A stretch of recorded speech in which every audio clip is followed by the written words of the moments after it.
ہاتھ تو منہ میں تھا، لیکن ابراہیم کی والدہ کہتی ہیں جب اس کی آمد ہوئی اتنا نور چمکا کہ پوری غار روشن ہو گئی. پوری غار سب بولو پوری غار روشن ہو گئی. یہ آمد خلیل اللہ تھی کہ غار کو روشن کر دیا. ہم نے کہا ہمیں عقیدہ اور ایمان اور ثبوت مل گیا کہ جو خلیل اللہ اپنی ماں کی گود میں آ کر غار میں آ کر غار کو چمکا سکتا ہے، وہ میرے مثال میں آ کے محمد میرے مثال کو بھی چمکا سکتا ہے.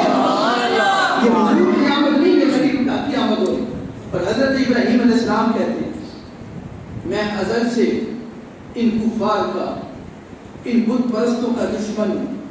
اور وہی بات جب نمرود کو پتہ چلی، جب آہستہ آہستہ جوانی آ گئی اور ابراہیم علیہ السلام بچپن سے جوانی کی طرف پلٹے، ذرا آگے بڑھے، نوجوان ہوئے، تو جو بچپن میں اتنا مخالف تھا وہ بڑے ہو کے کتنی مخالفت کرتا ہے. جو بچپن میں اتنا مخالف تھا بتوں کا، جب جوان ہو گیا ہوگا پھر کتنی مخالفت کرتا ہے. سارے مل کے اکٹھے ہو گئے. انہوں نے کہا کہ آ بھائی سب نے قوموں نے فیصلہ کیا ابراہیم علیہ السلام کو اپنے ان قبیلوں کے درمیان نہیں رکھنا، کیونکہ اس کی وجہ سے ہمارے نوجوانوں کا ایمان خراب ہوتا ہے. ہمارے نوجوانوں کا ایمان خراب ہوتا ہے. فیصلہ ہو گیا جی کیا کرنا ہے. انہوں نے کہا کرنا کچھ نہیں، لکڑیاں لاؤ، آگ جلاؤ. قرآن کہتا ہے ان قوموں نے مل کر، قوم والوں نے، قبیلوں نے مل کر لکڑیاں اکٹھی کی، آگ جلانے کے لیے تیل لے آئے. آگ جلانے کے لیے ابراہیم کو پکڑ کے قریب رکھ لیا اور بھانبڑ جلا لیا. لکڑیاں جل رہی ہیں، آگ اپنی پوری توانائی کے ساتھ جل رہی ہے. اور پھر حضرت ابراہیم علیہ السلام کو وہاں پر آگ میں پھینکنے لگے اور ابراہیم علیہ السلام نے اپنا رخ آسمان کی طرف کیا اور یہاں ابراہیم علیہ السلام کو آگ میں پھینک دیا گیا. وہاں سجدہ پر بیٹھا جبریل دیکھ رہا تھا اور پھر سوال کیا مولا تیرا خلیل. فرمایا جا جبریل جا کے پوچھ کوئی حاجت تو نہیں ہے. بولو کہ نہ جانے اتنا پیچھے کیسے رہ گئے. جا میرے خلیل سے پوچھ کوئی حاجت تو نہیں. اب وہ کہتے ہیں اطمینان کے ساتھ جبریل فوری طور پہ پہنچے. لیکن میں آپ کو ایک بات نہ بتاؤں یہاں پر کہ جبریل غلام مصطفیٰ ہے. وہاں سے آگ میں حضور خلیل اللہ کو پھینکا، وہاں سدرہ سے جبریل چلا اور پل بھر کے اندر خلیل کے پاس پہنچ گیا. اب پتہ چلا ہے اگر غلام مصطفیٰ کی رفتار اتنی ہے تو نبوت مصطفیٰ کی رفتار کتنی ہوگی.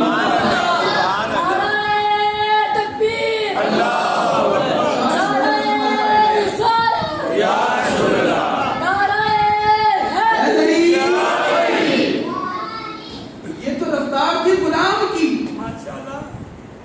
ایک غلام کی شان تھی اس کی رفتار.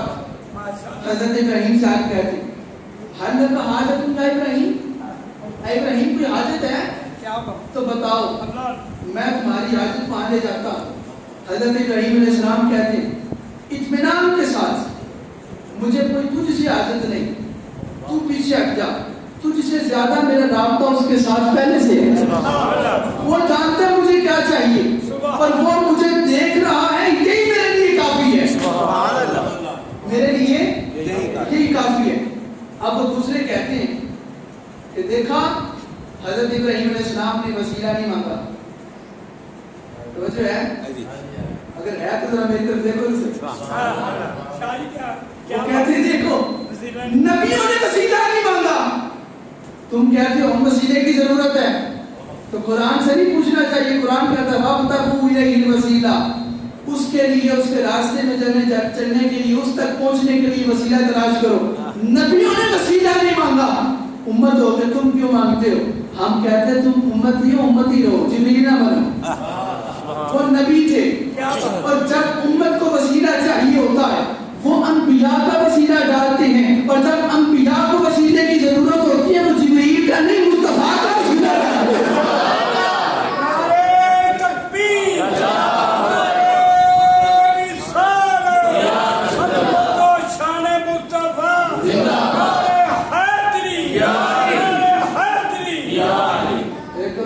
رسالت ذرا پورے ایمانداری سے نعرہ رسالت، تاجدار ختم نبوت،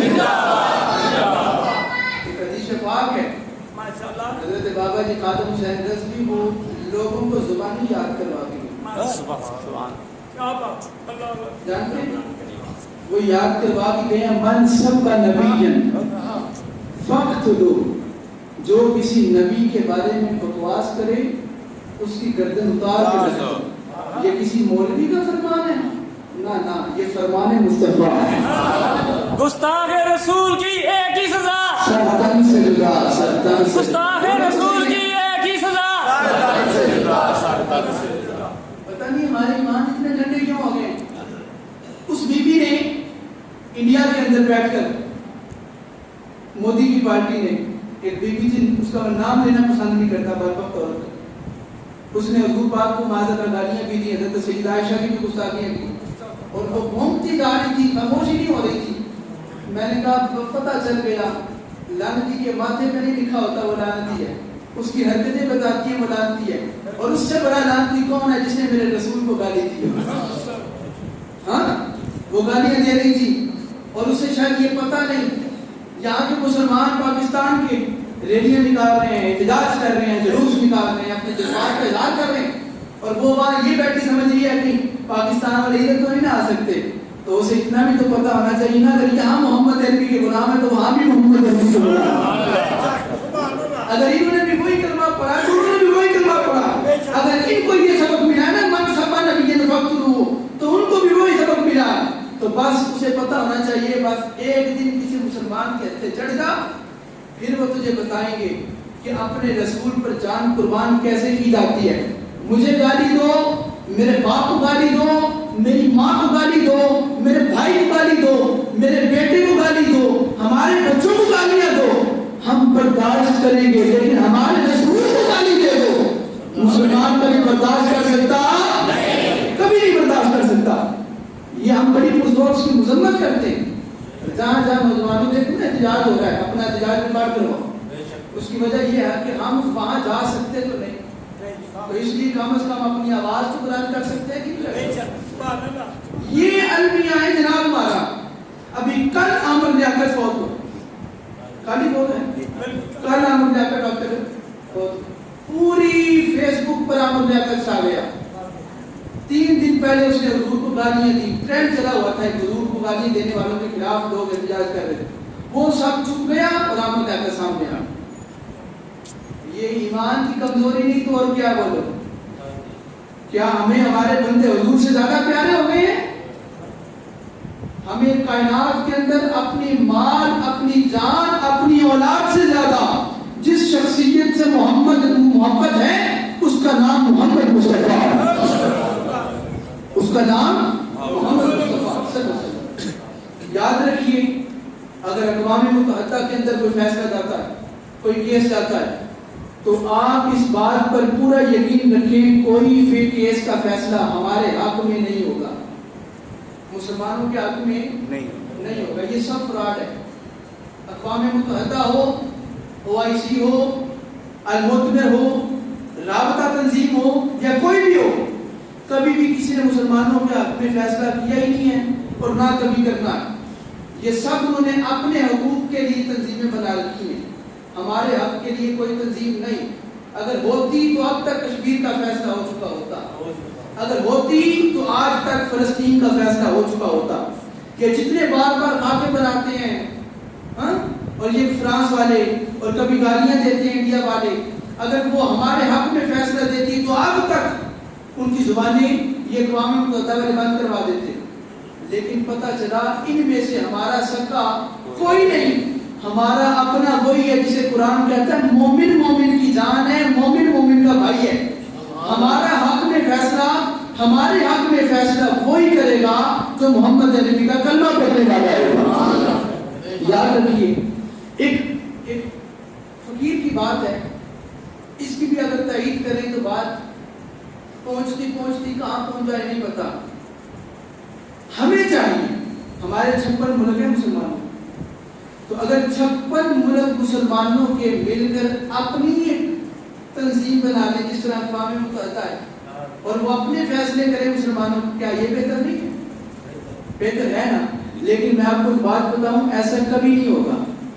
باقی اگر اس پر متفق ہو جائیں، ہمارے پاکستان کے حکمران اس پر متفق نہیں ہوں گے، روٹی بند ہو جاتی ہے، جیبیں خالی ہو جاتی ہیں، ان کی جیبیں خالی ہو جاتی ہیں۔ ان کو اپنی جیب کی فکر ہے، ناموس رسالت کی فکر کوئی نہیں، حرمت رسول کی فکر کوئی نہیں۔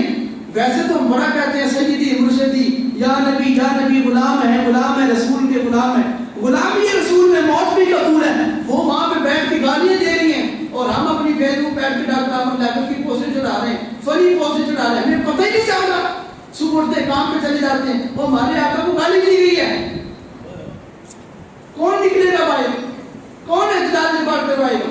وہ تو چیک کر رہے ہیں آپ کو کہ ہم ان کے رسول کو گالی دیتے ہیں، گھر سے نکلتے ہیں کہ نہیں نکلتے، اور ہم گھر پہ بیٹھ کے پب جی کھیلتے ہیں۔ تو بتاؤ اس پہ کون سی غلامی رسول ہے؟ اس پہ غلامی رسول نہیں ہے، اس پر آپ کی ایمان کمزوری ظاہر ہوتی ہے۔ وہ تو آپ کو ہر سال کوئی نہ کوئی وہ چبل مار کے چیک کرتے ہیں کہ یہ مسلمانوں کی غیرت ابھی زندہ ہے کہ نہیں ہے۔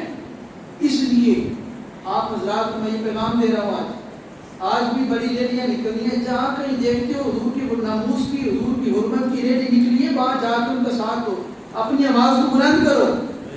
کل قیامت والے دن جب وہاں پر اعلان ہوگا نا، جب کہ حضور کے سامنے حضور کو جس نے گالیاں دی تھی ان کے حق میں بولنے والے، جب حضور کے حق میں بولنے والے نکلے تو ساتھ کون کون تھا، اور گھروں میں کمروں میں رہنے والا کون کون تھا؟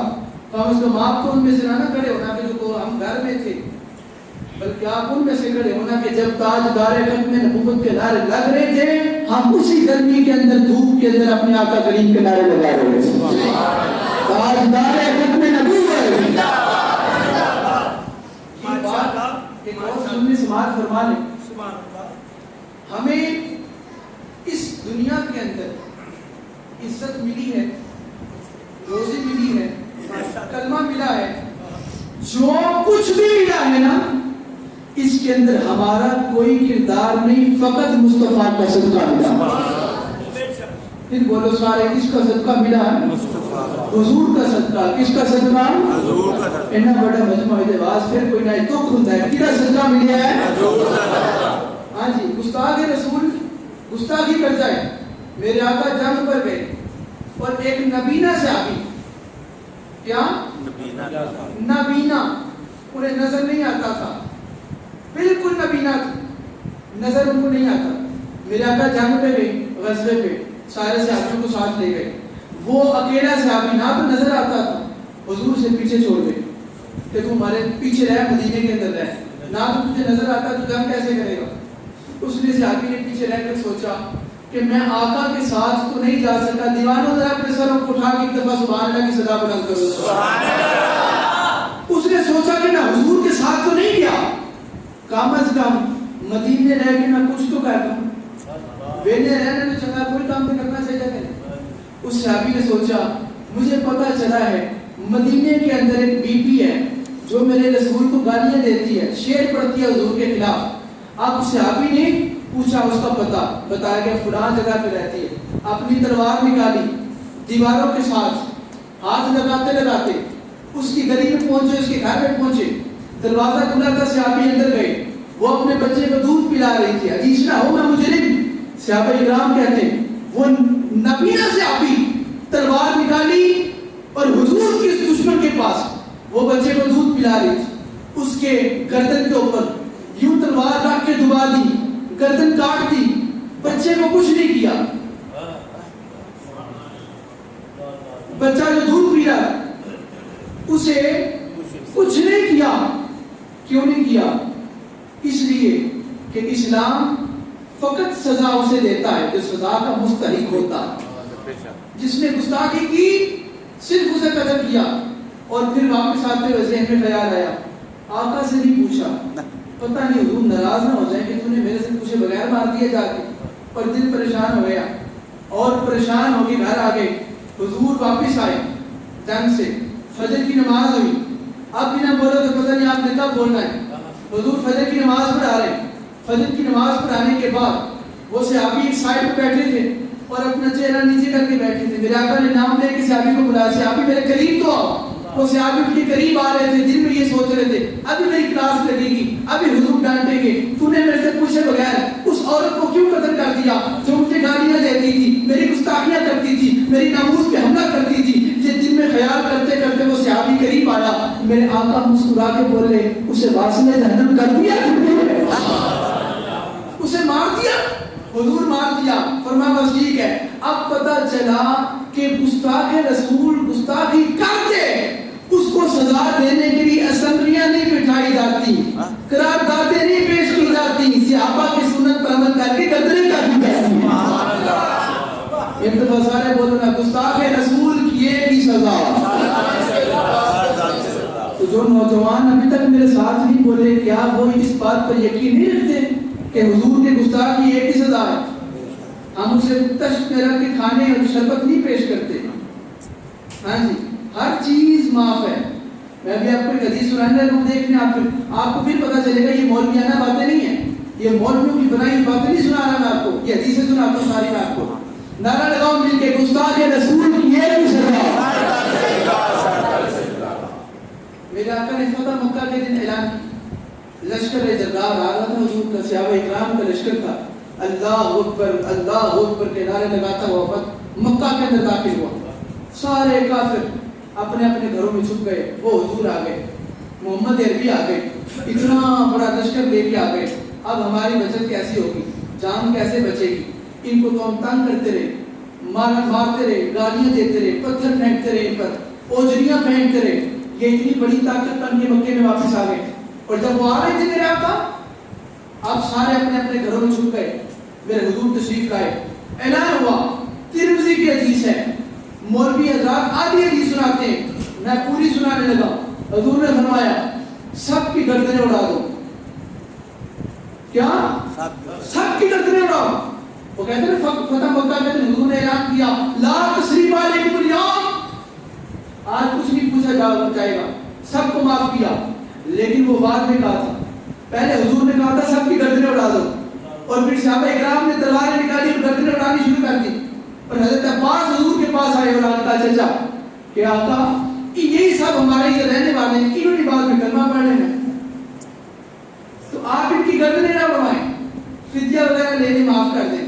حضور نے فرمایا ٹھیک ہے، فدیہ لے لیتے ہیں۔ اور پھر ایک صحابی حضور کے قریب آئے، سارے میری طرف توجہ کرو، میں آپ کو حدیث سنا رہا ہوں، بس نتیجہ نکال رہا ہوں۔ ایک صحابی حضور کے پاس آئے اور آقا آپ نے کہا سب کو معاف کر دیا، فدیہ دیتے جاؤ، گھر جاتے جاؤ، لیکن حضور ایک بندہ جو آپ کی گستاخیاں کرتا تھا، آپ کو گالیاں دیتا تھا، وہ کعبے کے غلاف کے نیچے چھپا ہوا ہے۔ کدھر ہے؟ کعبے کے غلاف کے نیچے چھپا ہوا ہے۔ میرے آقا نے فرمایا اس کو کعبے کے غلاف کے نیچے سے نکال کے اس کی گردن اڑا دو، گستاخ رسول کی ایک ہی سزا ہے، شرطان سے نکال۔ میرے آقا نے فرمایا اس کو نکالا گیا، اس کی گردن اڑا دی گئی۔ پتہ چلا ہر چیز کی معافی ہے، گستاخی رسول کی معافی نہیں ہے۔ اس لیے اگر وہ انڈیا میں ہے، اگر پاکستان میں ہوتی پھر بھی اس کو معافی نہیں، انڈیا میں ہے پھر بھی اس کو معافی نہیں ہے۔ اب یہ وہ میں نے پڑھا تھا کہ انہوں نے اس کو سسپینڈ کر دیا 6 سال کے لیے، لیکن یہ تو سیاست ہے نا جی، وہ تھوڑی دیر کے لیے اس کو ہٹا دیں گے تاکہ مسلمان ذرا ٹھنڈے ہو جائے۔ وجہ یہ ہے کویت نے بھی، قطر نے بھی، سب نے ان کے ساتھ بائیکاٹ کر دیا، تو جب سب نے بائیکاٹ کیا تو انڈیا نے اور کیا کرنا تھا، ہٹانے کا اسے کہ تیری وجہ سے ہماری معیشت اتنی نیچے گر رہی ہے، تو لہٰذا تو تھوڑی دیر سائڈ پہ بیٹھ جا، تجھے بعد میں بٹھا دیا جائے گا۔ وہ بٹھائیں اوپر نہ بٹھائیں، ہم نے نعرہ لگا دیا گستاخ رسول کی ایک ہی سزا۔ وہ ٹھنڈا بول رہا ہوں، کوئی نہ نہیں، گستاخ رسول کی ایک ہی سزا۔ گرج کے بولا جائے گستاخ رسول کی ایک ہی سزا۔ بس صاحبو بات ہو گئی مکمل، بات ہو گئی ختم، اسے انہوں نے سائڈ پہ کر دیا۔ مسلمان کیا خوش ہو جائیں گے کہ سائڈ پہ کر دیا؟ نہیں جی، ہمیں حضور کی حدیث پتہ ہے، من سب نبیًا فاقتلوا، من سب نبیًا فاقتلوہ، اسے قتل کرو۔ لیکن اگلی بات، آپ نوجوان کیا سمجھ رہے ہیں؟ یہ اسناد صاحب منبر پہ بیٹھ کے بس یہ بتانے آیا کہ بھارتی چیزوں کا بائیکاٹ کر دو؟ نہ جی، میں آپ کو یہ بھی بتانے آیا ہوں، اگر بھارتی چیزوں کا بائیکاٹ کرنا ہے تو بھارتی فلموں کا بھی بائیکاٹ کریں. ہاں جی, گانوں کا بھی بائیکاٹ کریں. ان کے گانے سننا بھی بند کر دیں. انہوں نے آپ کے رسول کی گستاخی کی ہے. ان کی فلمیں بھی چھوڑنے بند کریں ذرا. آپ کو بھی پتا ہو کیا رسول اللہ پر فلمیں قربان نہیں کر سکتے آپ؟ ہم کہیں گے مسلمان ہیں, جانے بھی قربان کر سکتے. تو پھر آپ یہاں پر میرے سامنے بیٹھ کر مسجد کے اندر جمعے کے دن نماز کے وقت وعدہ کر کے جاتے کہ جتنا ہو سکے ہم ان کی فلموں کا بائیکاٹ کریں گے. بزرگ تو مجھے نہیں بہتر نوجوان تھا, اتنی بڑی تعداد اگر آپ کھڑے کر کے کہو نا جی آج کے بعد ہم بھارتی فلموں کو نہیں بول رہے اگر پیچھے ان سے آسکتے تم نہ دیکھ لیں. نہیں, آج نہیں, آج میں طرف وعدہ لے کے جانا ہے. آج کے بعد حضور کی شان انہوں نے گستاخی کی ہے. ہم حضور کی وجہ سے ان کی فلمیں ہاتھ چوکی آپ کو کھپا نہیں چکنا جی, سچا چکنا کھپا اندر باہر جا کے منہ کہتا سچا چکے آپ کو. آج کے بعد بھارتی فلموں پر نہیں دیکھنا.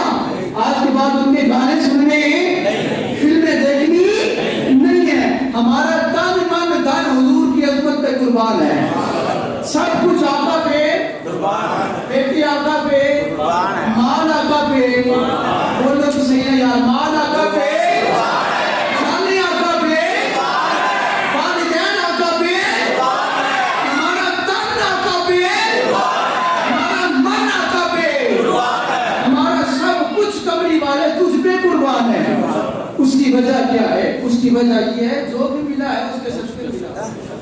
تو اگر حضور کی ناموس نہیں ہے تو پھر کچھ نہیں ہے, پھر کچھ نہیں ہے. اغیار کے ساتھ دوستی توڑ دو. ہماری دوستی فقط اس سے ہے جو حضور کا غلام ہے. اللہ تعالیٰ آپ سب کو اپنے کرم اور فضل کے اندر رکھے. وما علینا الا البلاغ.